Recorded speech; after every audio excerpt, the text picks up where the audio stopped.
How to get unbanned on TikTok. Hello everybody, welcome back to the channel. Today I'll guide you on how you can get unbanned on TikTok. Now, accounts that consistently violate community guidelines will be banned from TikTok. Now, if your account has been banned, you'll receive a banner notification when you open the app informing you that your account has been banned. Or now, if you believe your account was banned incorrectly and if you want to recover the banned account, what you can do is submit an appeal. Simply head into browser on your phone or your device and then search in for TikTok submit appeal.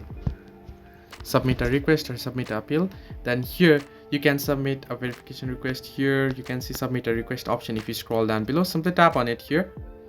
Now what you want to do is here on this link here, simply type in your email address that associates with your account, and then once you do it, what you want to do is scroll down below and here your country of residence, select it and then select these options, and then you can add files of your account that has been banned. You can take the screenshot and then simply tap on submit option and enter this code here and then verify it and then submit it, and TikTok should get back to you through your Gmail or email and within 24 to 48 hours, and if they find it appealing, then they might unban your account. This is the only way you can get unbanned on TikTok. Hope this helped you. Do like and subscribe, and not forget to leave a comment down below if you have any further issues.